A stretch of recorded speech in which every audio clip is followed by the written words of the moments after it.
WHO labour care guide বা LCG হলো একটি evidence based labour monitoring tool যা active first stage of labour থেকে সেকেন্ড স্টেজ পর্যন্ত মা ও শিশুর অবস্থা, লেবার প্রোগ্রেস এবং সাপোর্টিভ কেয়ার একসাথে মূল্যায়ন করতে সাহায্য করে।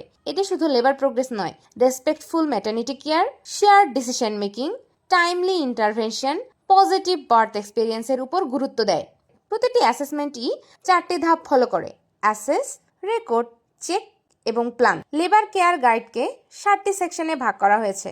সেকশন 1 আইডেন্টিফিকেশন, এখানে লেখা হয় মায়ের নাম, parity, labour onset, rupture of মেমব্রেনের সময় এবং risk factor. Section 2 supportive care, এটি লেবার কেয়ার গাইডের অন্যতম বিশেষ দিক। এখানে রেকর্ড করা হয় birth companion, pain relief, oral feed, maternal position. Section 3 baby, শিশুর অবস্থা পর্যবেক্ষণ করা হয়। Foetal heart rate, amniotic fluid, foetal position, caput ও মোল্ডিং। সেকশন 4 ওমেন, এখানে মায়ের ভাইটাল সাইন্স যেমন পালস, ব্লাড প্রেশার, টেম্পারেচার এবং ইউরিন মনিটর করা হয়। সেকশন 5 লেবার প্রোগ্রেস, এটি সবচেয়ে গুরুত্বপূর্ণ অংশ। এখানে রেকর্ড করা হয় contraction, cervical dilatation, descent of foetal head. Section 6 medication, এখানে লেখা হয় oxytocin, medicines, IV fluids. Section 7 share decision making, এখানে অ্যাসেসমেন্ট প্ল্যান এবং মা ও পরিবারের সাথে নেওয়ার সিদ্ধান্ত ডকুমেন্ট করা হয়। আজ জানবো লেবার কেয়ার গাইডের দুটি গুরুত্বপূর্ণ অংশ, টাইম অ্যান্ড আওয়ার্স এবং অ্যালার্ট কলাম সম্পর্কে। এ দুটি লেবার কেয়ার গাইডের সবচেয়ে গুরুত্বপূর্ণ দুটি অংশ, কেননা এর মাধ্যমে কখন কোন ইন্টারভেনশন নিতে হবে তা জানতে পারবো। তাহলে চলুন জেনে নেই টাইম অ্যান্ড আওয়ার্স কিভাবে রেকর্ড করতে হবে। টাইম রোতে লিখতে হবে প্রতিটি অ্যাসেসমেন্টের অ্যাকচুয়াল ক্লক টাইম। যদি আপনি 6:30-এ অ্যাক্টিভ লেবার প্লট করেন তাহলে সেখানে অ্যাকচুয়াল টাইম হবে 6:30। আওয়ার্স রোতে লিখতে হবে অ্যাক্টিভ লেবার ডায়াগনোসিসের পর কত ঘন্টা পার হয়েছে। অর্থাৎ অ্যাক্টিভ লেবার যদি 6:30-এ শুরু হয় তাহলে 7:30-এ 1 ঘন্টা, 8:30-এ 2 ঘন্টা, এভাবে আওয়ার্সের ঘর ফিল আপ হবে। ফার্স্ট স্টেজ শেষ করে সেকেন্ড স্টেজে রেকর্ড চালিয়ে যেতে হবে। এখন আসি অ্যালার্ট কলামে। অনেকেই মনে করেন অ্যালার্ট মানেই সঙ্গে সঙ্গে ইন্টারভেনশন নিতে হবে, কিন্তু এটা সঠিক নয়। ডাব্লিউএইচও এর লেবার কেয়ার গাইডে অ্যালার্ট কলাম হলো একটি আর্লি ওয়ার্নিং রেফারেন্স। এটি জানিয়ে দেয় কোন অবজারভেশন স্বাভাবিক সীমার বাইরে যাচ্ছে এবং কখন আরও অ্যাসেসমেন্ট করা দরকার। যেমন এখানে কিছু সীমা দেওয়া আছে, যেই সীমাগুলো দেখে আমরা বুঝতে পারবো কোনো অ্যালার্ট সাইন আছে কিনা। লেবার কেয়ার গাইডের প্রত্যেকটি সেকশনে যদি এই সীমারেখাগুলো অতিক্রম করে তাহলে বুঝতে হবে অ্যালার্ট এবং এখানে পুনরায় অ্যাসেসমেন্ট করার প্রয়োজন আছে। যেমন ফিটাল হার্ট রেট অ্যাবনর্মাল হলে বা ম্যাটার্নাল ভাইটাল সাইন অ্যাবনর্মাল হলে, সার্ভাইকাল ডায়ালিটেশন প্রত্যাশিত হারে না বাড়লে ইত্যাদি। এসব ক্ষেত্রে ক্লিনিক্যাল অ্যাসেসমেন্ট করবেন, তারপর ম্যানেজমেন্ট প্ল্যান ঠিক করবেন। মনে রাখবেন অ্যালার্ট মানে রিঅ্যাসেস করা। Alert is not like immediate intervention. আগে অ্যাসেস করুন, তারপর রেকর্ড করুন, তারপর চেক করুন, দেন প্ল্যান করুন। নেক্সট জানবো লেবার কেয়ার গাইড কিভাবে ফিল আপ করতে হয়। প্রথমে আসি সেকশন 1-এ। সেকশন 1-এ পেশেন্টের নাম লিখতে হবে, তার প্যারা কত সেটা লিখতে হবে, লেবার অনসেট স্পন্টেনিয়াস নাকি ইনডিউসড সেটা লিখতে হবে, অ্যাক্টিভ লেবার ডায়াগনোসিস যখন হয়েছে সেই ডেটটা লিখতে হবে, মেমব্রেন রাপচার হলে সেই ডেট এবং টাইম লিখতে হবে। যদি আননোন থাকে তাহলে ইউ লিখতে হবে। যদি কোনো রিস্ক ফ্যাক্টর থাকে যেমন মেডিকেল, অবস্টেটিক্যাল, তাহলে সেগুলো এই রিস্ক ফ্যাক্টরে রেকর্ড করতে হবে। সাপোজ যদি জেস্টেশনাল হাইপারটেনশন থাকে সেই রিস্ক ফ্যাক্টরটি এখানে লিখতে হবে। এরপর আসি টাইম অ্যান্ড আওয়ার্স। গত ভিডিওতে আমরা জেনেছি টাইম আমরা ক্লক আওয়ারে লিখব এবং অ্যাক্টিভ লেবার যখন শুরু হয়েছে সেই আওয়ার্সটি আমরা এখানে নিচে রেকর্ড করব। এরপর আসি সেকশন 2 থেকে সেকশন 4 পর্যন্ত রেফারেন্স ভ্যালু অনুযায়ী রেকর্ড করব। প্রথমে আসি সেকশন 2-তে। এখানে বলা আছে কম্পেনিয়ন। যদি কম্পেনিয়ন থাকে তার সাথে তাহলে ইয়েস এর ওয়াই লিখব, যদি না থাকে তাহলে নো। যদি পেশেন্ট ডিক্লাইন করে যে তার কোনো কম্পেনিয়ন প্রয়োজন নেই তাহলে ডি লিখব।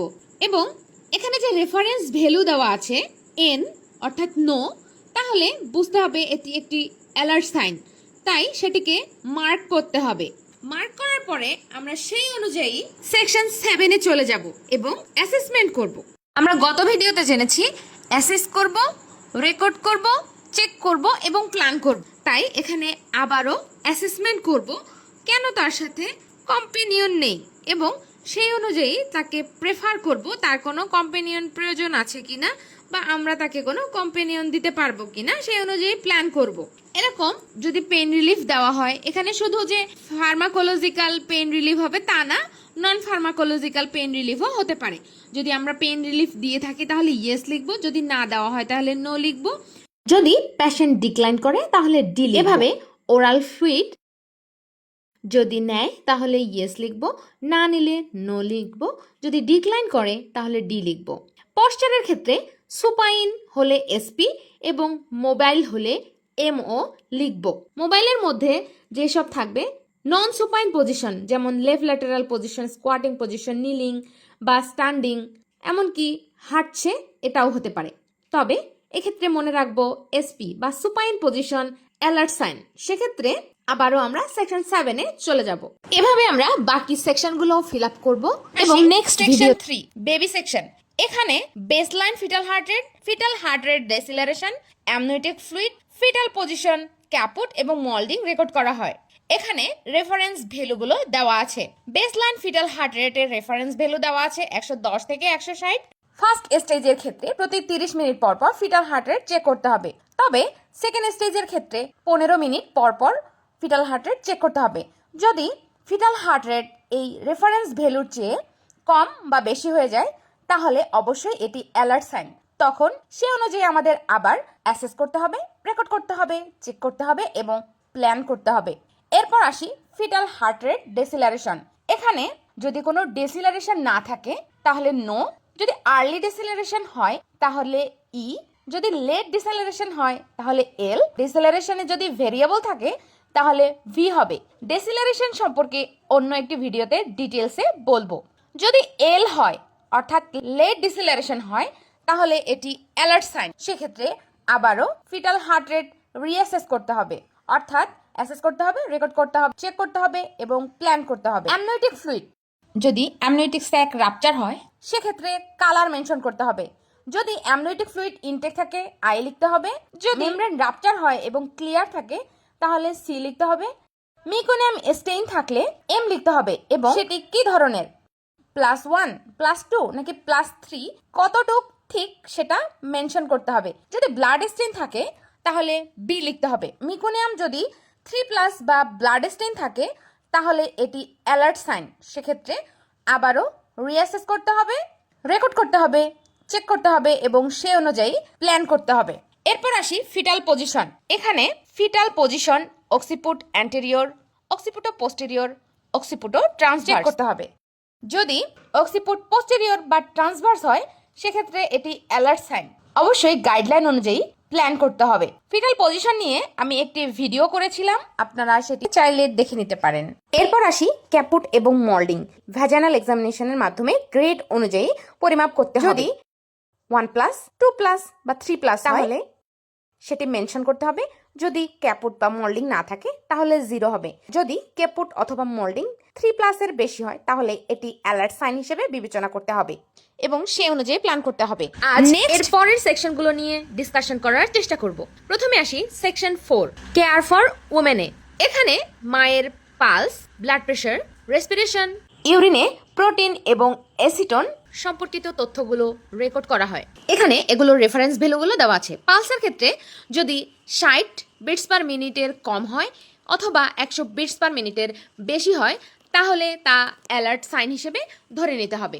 সিস্টোলিক ব্লাড প্রেশার যদি 80 মিলিমিটার অফ মার্কারির কম অথবা 140 মিলিমিটার অফ মার্কারির বেশি হয় এবং diastolic blood pressure 90 millimetre of মার্কারির বেশি হয় তাহলে এটিকে অ্যালার্ট সাইন হিসেবে ধরে নিতে হবে।